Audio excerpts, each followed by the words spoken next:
Sesampainya di parkiran, Cindy membuka pintu pengendara dan Hendra yang melihatnya begitu marah tidak tahu apakah harus membiarkannya berkendara. Mau naik atau tidak? Suara Cindy yang terburu-buru pun terdengar. Hendra yang mendengar kata itu pun langsung masuk ke dalam mobil dan memakai sabuk pengaman. Dia sangat jelas dengan kemampuan Cindy berkendara. Apalagi saat dia marah. Dia pasti akan berkendara dengan gila. Walaupun dia dari kecil bergelut di dunia gelap, namun dia sangat takut Cindy mengendarai mobil. Takut jika sesuatu terjadi. Bagaimana jika Cindy terluka? Cindy berkendara dengan sangat cepat di jalanan. Di dalam hatinya hanya ada ibunya. Ibunya adalah yang selalu ada di hatinya. Dia harus membalas dendam demi ibunya. Setiap kali dia memikirkan ibunya yang mati membawa kebencian, hatinya sangat sakit. Periksa CCTV. Lihat siapa sebenarnya yang tidak takut mati itu. Cindy dengan tegas berkata. Mobil melaju semakin cepat. Seperti hatinya yang sangat hancur dan tidak tahu harus bagaimana melampiaskannya. Hendra mengeluarkan laptop di mobil dan bekerja. Di dalam hatinya, orang yang merupakan musuh Cindy jugalah musuhnya. Hendra berkata, CCTV rusak, terlihat rusak sehari yang lalu. Cindy tiba-tiba menghentikan mobilnya. Hendra melihat keadaan jalan memegang dahi dan berkata, Bos, bagaimanapun berhenti di pinggir jalan, baru kita bahas lagi ya. Seperti baru bangun dari mimpi, Cindy mengangguk dan menghentikan mobil di pinggir jalan. Baru saja berhenti, dia pun merebut laptop itu dari tangan Hendra. Melihat rekaman di dalam. Memang tidak terlihat rekaman hari ini.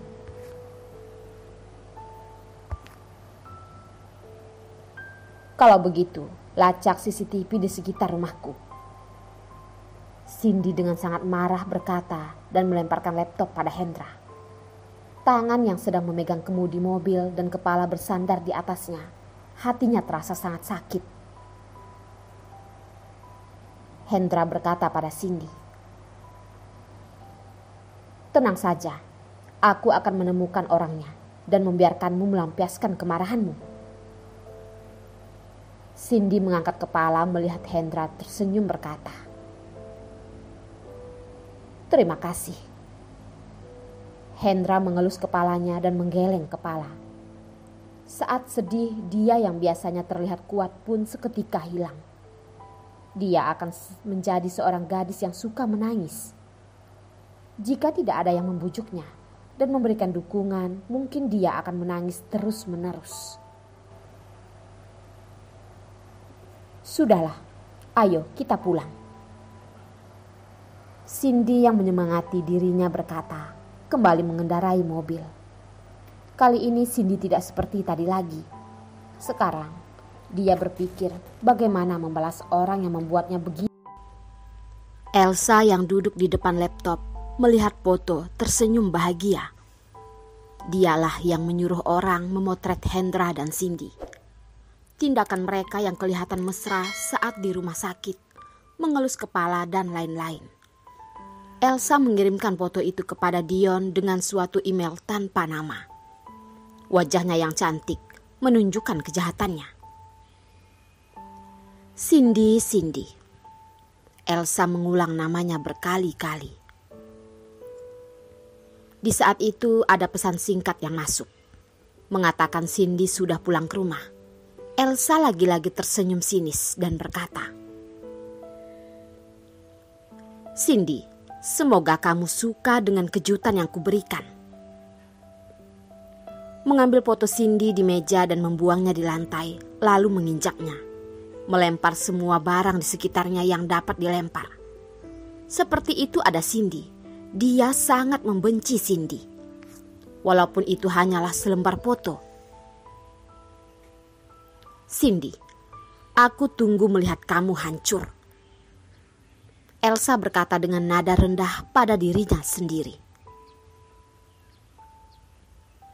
Sesampainya di rumah, Cindy membuka pintu. Terlihat seperti tumpukan sampah. TV, kulkas, dan semua barang hancur berantakan. Tidak ada satupun barang yang utuh. Dia terpikir sesuatu dan langsung lari ke kamarnya.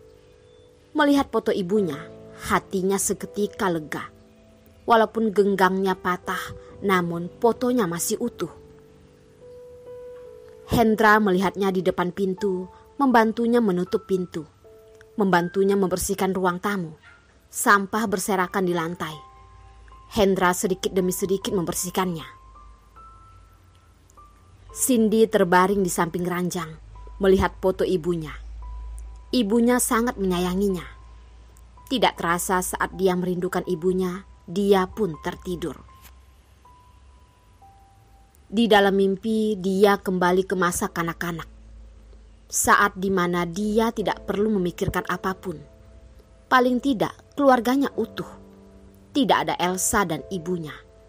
Dia kembali pada saat dia merayakan ulang tahunnya dengan ayah dan ibunya. Saat itu Cindy berumur 4 tahun. Ada banyak orang yang menyayanginya. Ayah dan ibunya menyediakan hadiah ulang tahun untuknya. Mawar merah muda menyelimuti rumah. Cindy yang masih kecil mengenakan gaun putih yang bersinar di mata orang-orang. Semua orang memuji seperti putri. Setelah itu, dia kembali pada kehancuran keluarganya. Dia dan ibunya diusir oleh ayahnya.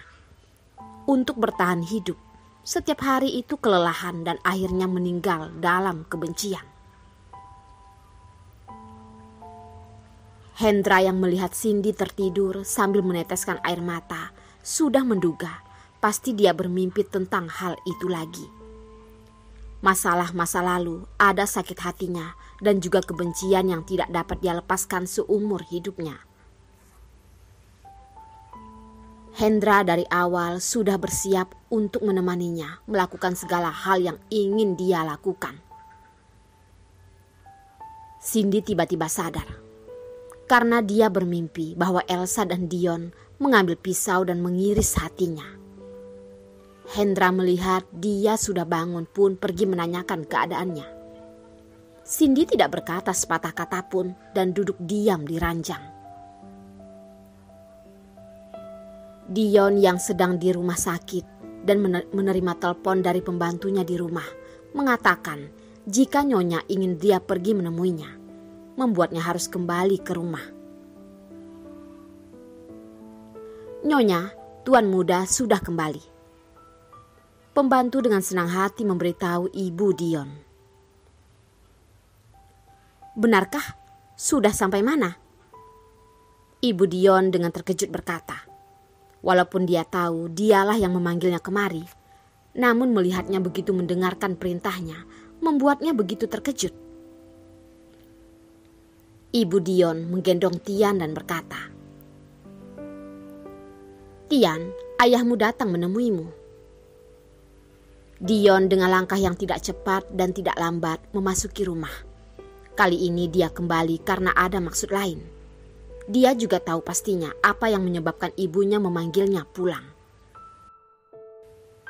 "Ibu," Dion memanggil sambil memasuki rumah. Melihat ibunya yang sedang duduk di sofa yang sedang bermain dengan Tian. Ibu Dion yang telah mendengar suara anaknya pun langsung berdiri menyambutnya. "Akhirnya kamu pulang juga. Jika aku tidak memanggilmu, apakah kamu tidak mau pulang?" Ibu Dion terlihat sedikit kecewa berkata, cemberut yang sedikit pun tidak terlihat seperti wanita seumurannya.